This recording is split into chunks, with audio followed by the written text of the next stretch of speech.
Today I'm going to show you how to make a cute, chic knit bag. It is a small crossbody bag, very minimal hardware that you'll need for this bag, and it is the perfect size to just carry a phone and a few essentials and be hands-free when you're out running errands or doing whatever you need to get done that day. It is such a cute little bag. It is so easy to make, and if you don't know how to knit, don't worry. I'm going to show you how you can use a scarf or something like that that you may have lying around, or that you could grab at a thrift store or something like that to complete this bag.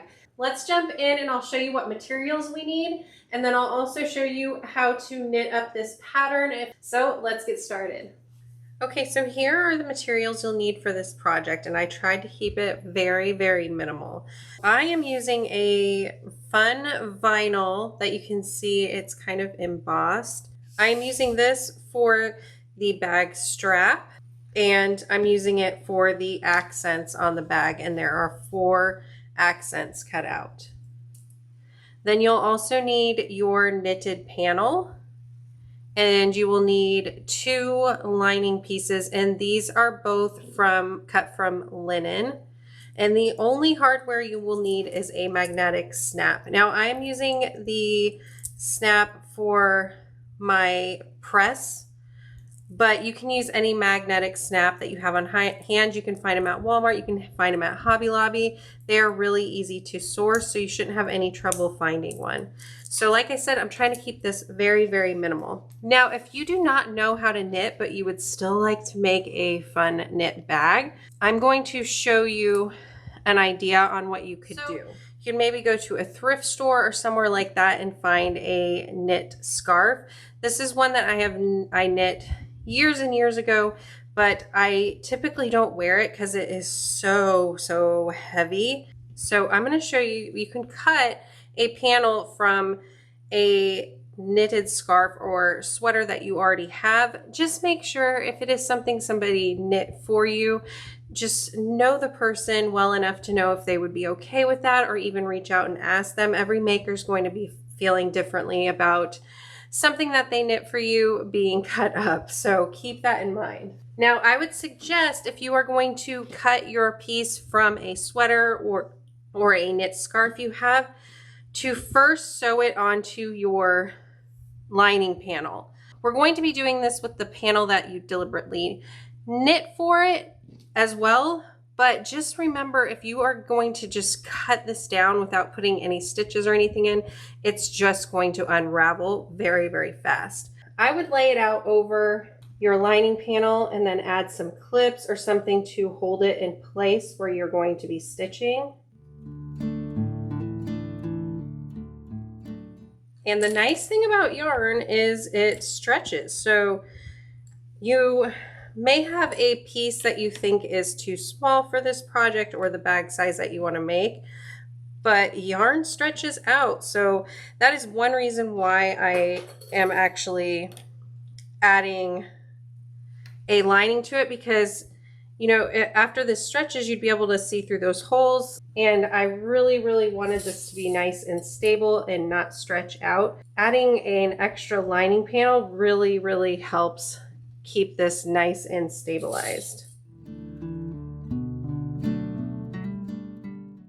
So now what I'm going to do is stitch around the whole perimeter of this panel, and I'm actually also going to stitch back and forth a couple of times off this panel so I can use the rest of this scarf for other projects in the future.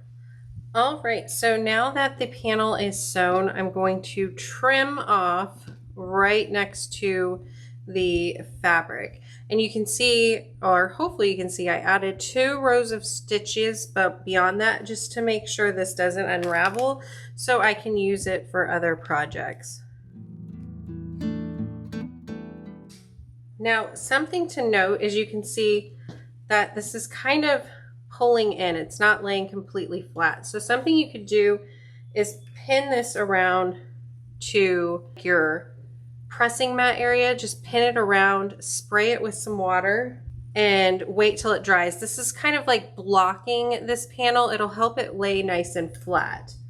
That's actually what I did on the panel I knitted for this project. It still curls in just a little bit at the end. I probably could have blocked it for a little bit longer, but I was excited to work on this project. Now you can see I didn't weave in the ends or anything like that. I didn't take the time because the way this is going to be constructed, it's just an extra step that doesn't need to be done. Just like with the panel that is from a previous knit scarf I had, I'm going to clip around this and attach it to this lining piece I have. So I'm just going to put these all the way around, and then I'm going to sew around this panel about 1/4 of an inch from the end and move through the rest of this bag construction. All right, so I'm going to trim off these long pieces of yarn. Don't need to weave those in because everything is going to be sewed together. So here's my panel. And now, before we move on to the bag construction, let me show you how to knit this panel that I am using here. All right, so here's the yarn I am using. It recommended to use size 7 needles, so that is what I'm using as well. If you want to try to get the same size I got from this pattern, you could get the same yarn, size 7 needles. However, with knitting, it's kind of going to depend on your style of knit and how tight or how loose you knit. So just keep that in mind. You may want to measure, but this pattern I think is very forgiving. You can just make the panels for the lining of the bag the size that you ended up with for your knit bag. I cast on 33 stitches for this project. So how I cast on is I just make a kind of a slip knot, a loop, put the yarn through and pull it loosely. Bring the loop tight, not too tight, just kind of loosely to my needle. And I grab the yarn between my thumb and my pointer finger and just start making my loops. So I'm just going to keep doing that until I count on 33. All right, now that 33 stitches are cast on, I can start working the pattern for this diamond brocade stitch. And I will link the free pattern that I followed to stitch this panel up for the bag. I have my 33 stitches, and then row 1 is going to be right side. There are 8 rows in this pattern that you repeat. I love patterns like this where you're just repeating the same thing over and over, because then I can sit and watch TV while I knit. I like really easy patterns. So for row 1, you're going to knit 4, purl 1, and knit 7, and you're going to repeat that until you have 5 stitches remaining on your needle. And those 5 stitches, last 5 stitches, you're going to purl 1 and knit 4. So we're going to start by knitting 4 for this first row. So I have 1.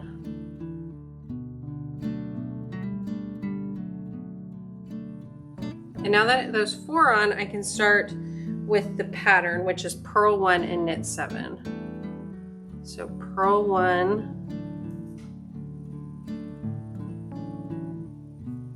And then knit 7.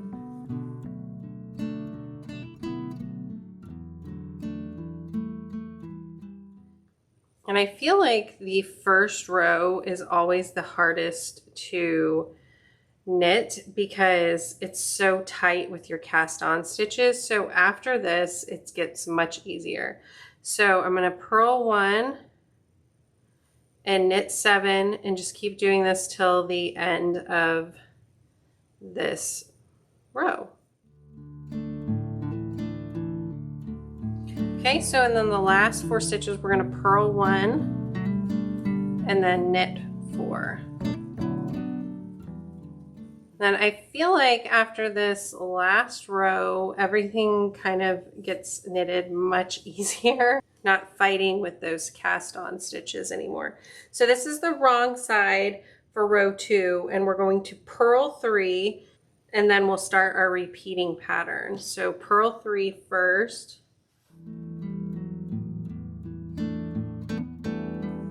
Then we're going to knit 1, purl 1, knit 1, purl 5.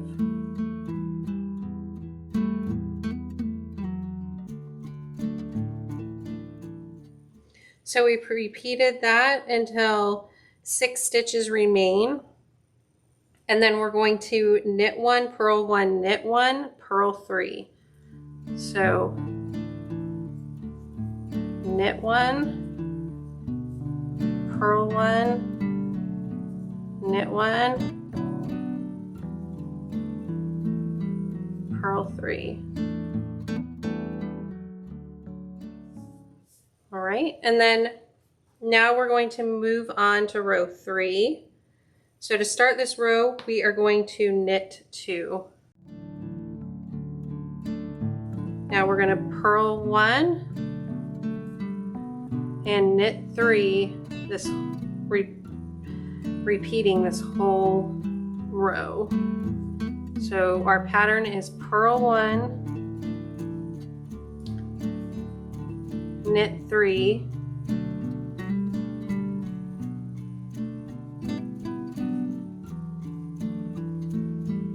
and we're going to repeat that purl 1 and knit 3 till the last 3 stitches. And for the last 3 stitches, we're going to purl 1 and knit 2. All right, so now we are ready for row 4.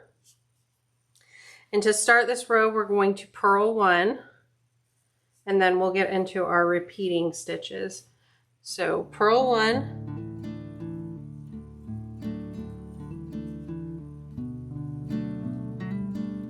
Then we are going to knit 1, purl 5,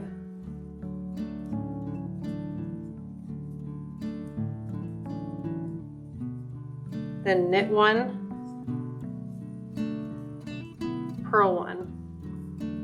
So we're going to purl 1. We're going to repeat that pattern to the end of this row.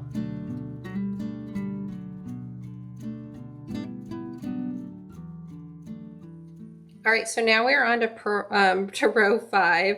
So to start this row, well, actually, this row starts right with the pattern. So the pattern is purl 1, knit 7, and we're going to repeat that to the last stitch and then purl 1. So purl 1, knit 7, and you can already start to see the pattern start. You can see where the bottom of the diamond has formed. So purl 1, knit 7. Get a little more yarn here.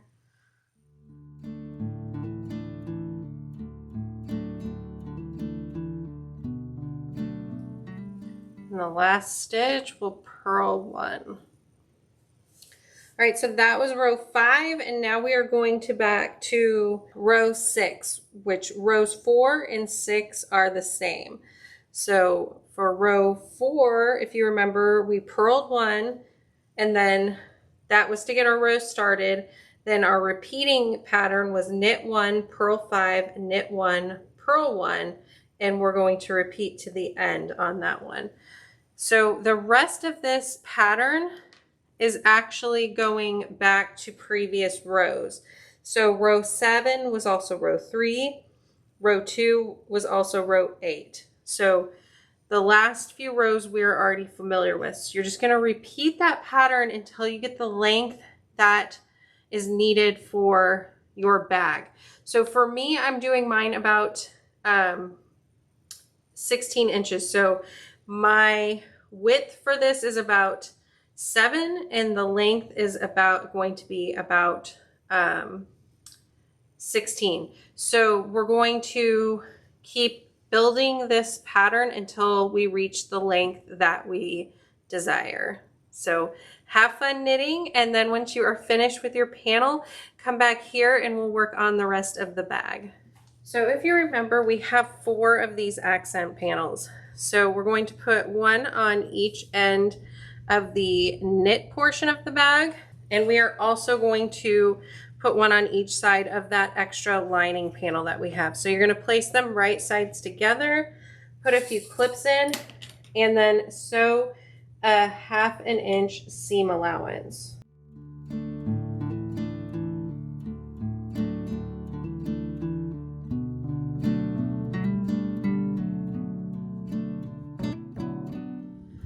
All right, so here's the knit portion with the accent panel sewn right sides together with a 1/2 inch seam allowance.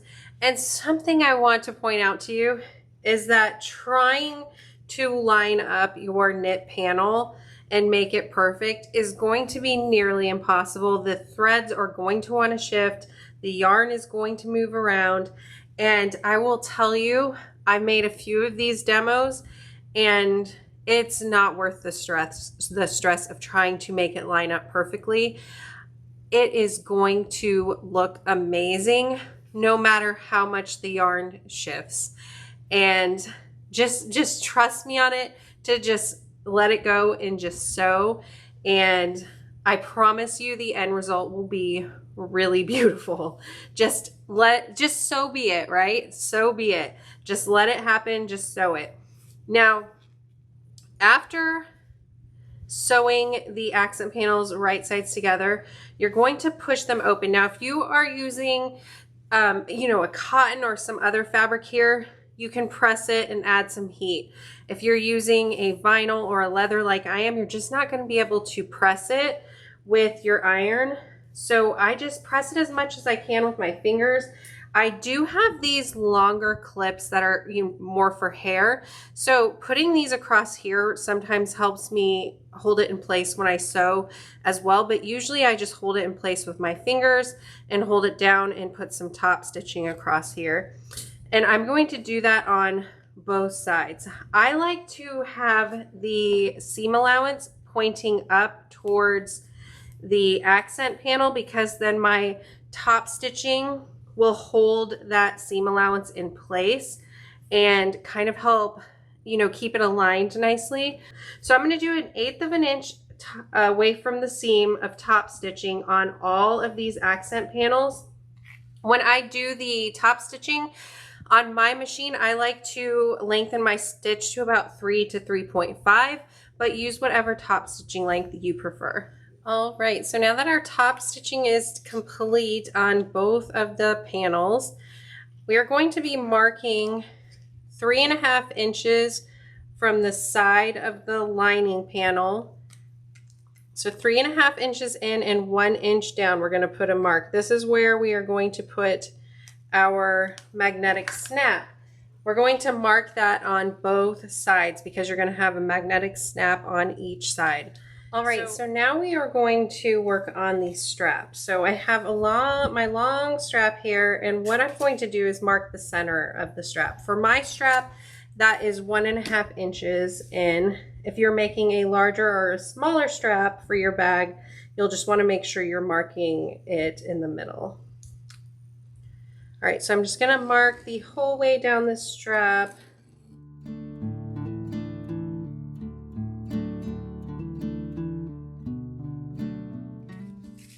And then now I'm going to use some double-sided tape to put down the middle of this strap.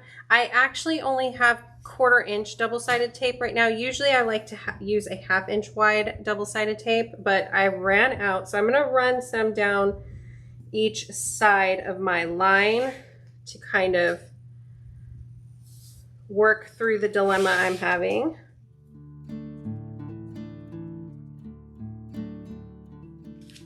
So I ordered the Tandy leather double-sided tape.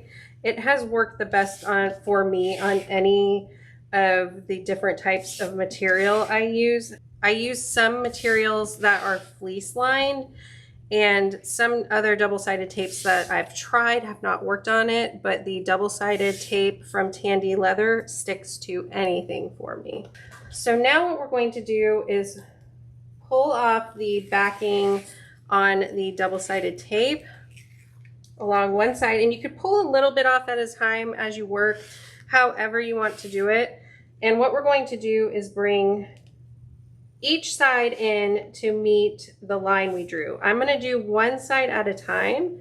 That works better for me. Now, if you like this faux leather I am using, this vinyl, I purchased it from mypunkbroidery.com. There is a Facebook group as well. That site always has these really great sales.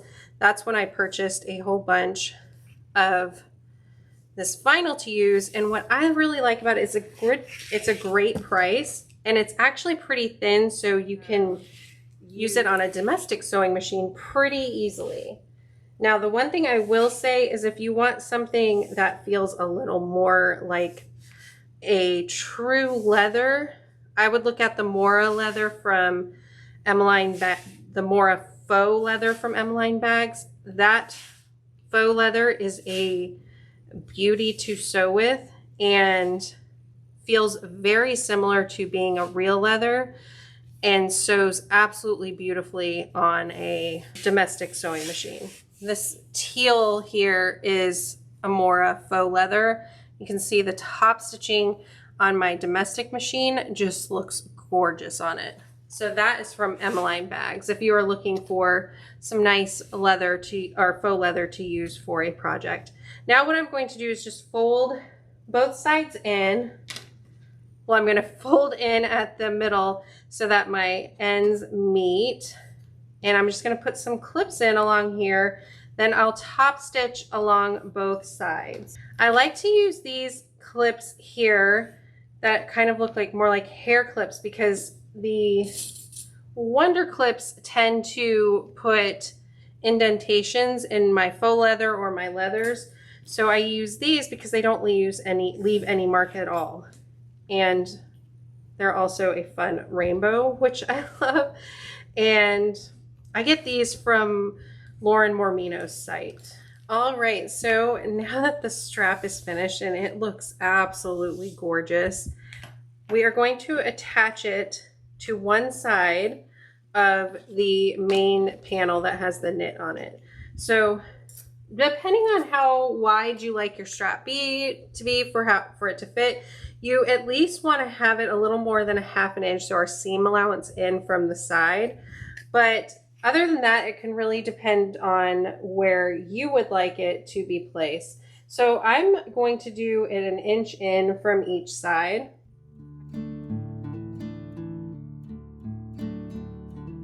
So you do want it to be even though, and you want to make sure that your strap does not twist when you baste it in place. I'm going to leave about 1/4 inch overage, and I'm putting it on the inside of that 1 inch mark. So you see I have a little bit of overhang, and the strap is laying down toward the bag. So I'm going to line it up on my mat, and then on the other side do the same. Then I'm going to double check. Oh, I want a little bit of overage. Then I'm going to double check that there is no twisting in my strap, because you cannot undo that. Just make sure that you're laying it down across the bag. You do not want it turned the other way. So I'm going to go and baste this in place on both sides, and then we'll work on the rest of the assembly of the bag. All right, now that we have the straps basted in place, I'm going to trim just a little bit off, not all the way to the edge of the accent panel, but just a tiny bit. And now what we're going to do is really finalize the assembly of this bag. So I'm going to place the lining panel right sides together on top of here, and I'm going to line up first this end where our straps are.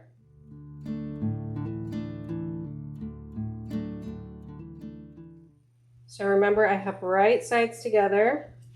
And then I'm going to turn to the other side and do the same, but I'm going to push the strap out of the way.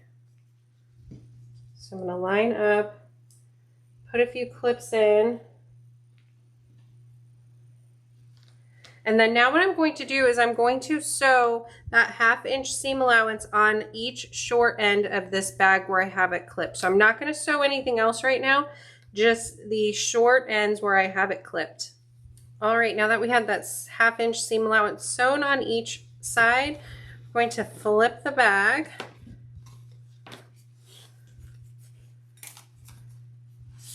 And you'll kind of want to rub your fingers together to get this panel lined up nicely along the side, that accent panel, because you really want that seam pressed nicely even. I'll put a few clips in because what we're going to do, of course, is top stitch along this line. Now, depending on your sewing machine, it might be difficult to top stitch right along where the snap is. So keep that in mind. You may want to lower it a little bit before getting to this stage. If you have like a zipper foot or something, that might make it a little bit easier to go along here. You can place like a piece of painter's tape or some sort of tissue paper over it so that your foot can just go right over it and not scratch it up. Just keep that in mind. Now we're going to do the same thing to the other side here. Go along, use your fingers, press that out, and then top stitch 1/8 of an inch along this side. All right, so now that the panel is top stitched, we're going to flip the bag inside out. So that just means turning it like so, and then you'll have right sides facing each other. Now the strap is very important that you want to tuck it in and keep it away from getting sewn into this last seams we're going to be sewing. So wrap it up, put it inside. You know, you could put a clip or something to hold it in place, whatever you have to do. And we're going to bring the bag together to push the strap down to the lining side. We're going to bring first the outside exterior of the bag's side panels or accent panels together. What I like to do is line them right up and put a clip there. Now, since the imprints won't be seen with the Wonder clips, sometimes these work a little bit better than my other clips because they hold it in place a little bit stronger.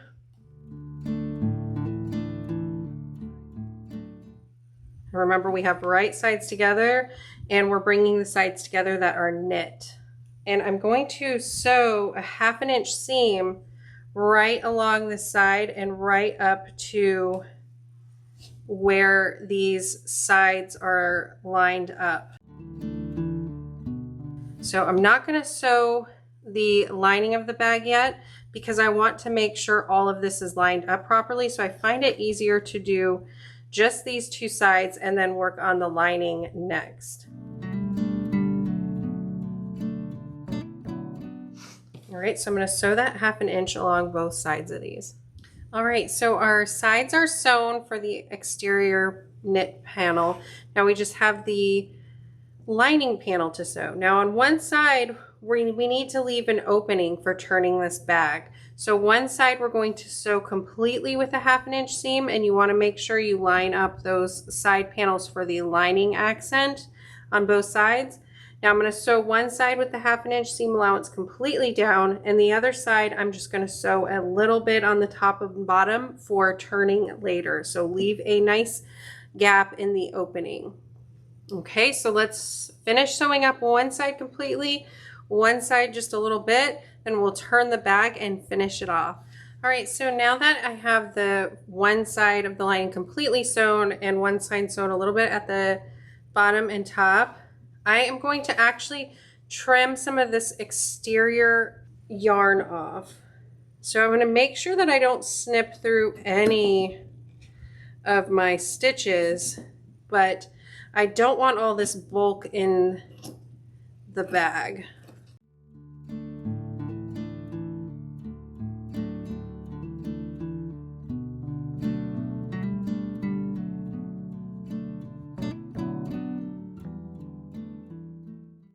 Now I'm going to trim up just a little bit of the lining on this side since it has all those stray threads, and just a little bit at the bottom, but mostly I'm going to leave it alone since that is going to be the finishing side of our bag.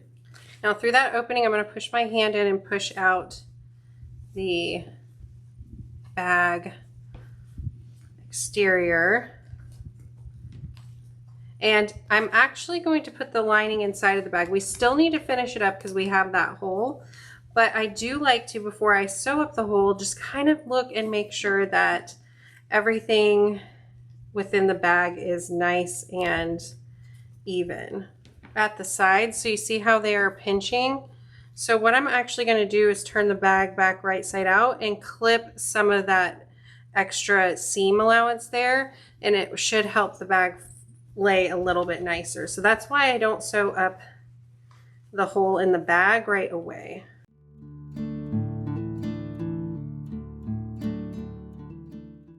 So where all of this fabric is, I need to trim that a little bit.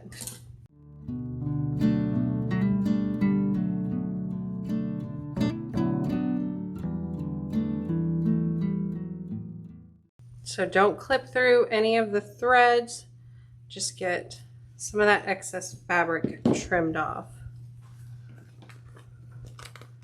So then we'll flip it back and see if it lays a little nicer for us now.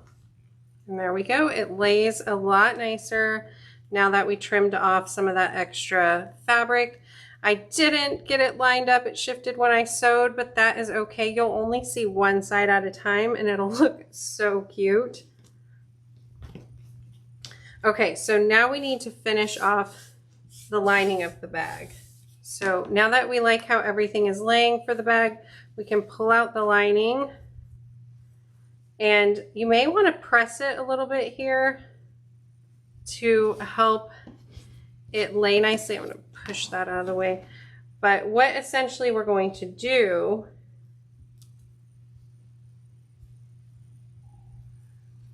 is just sew right, fold the ends in and just sew right along here. I do about 1/8 of an inch away, kind of a top stitch thread, and close that. This is also a time when if you have any labels, cloth, you could add them in at this time and sew across it, and that'd be nice and a nice little touch. So I'm going to just sew 1/8 of an inch seam across here, and then we'll look at the bag a little closer, completely finished. All right, so here is the finished knit bag. It is the perfect size to store your phone and a few other essentials that you like to carry with you if you want to have a bag that isn't nice and bulky but still can carry what you need. And it is the perfect length for a crossbody bag, so you can go hands-free while you shop and run errands, but still have a nice, sleek, and really stylish bag to carry all of your essentials. So if you were going to make this bag, I would love for you to show me some photos. If you have any questions, please ask down below in the comments and let me know what you think. Thanks so much for watching, and I'll see you next time. Bye.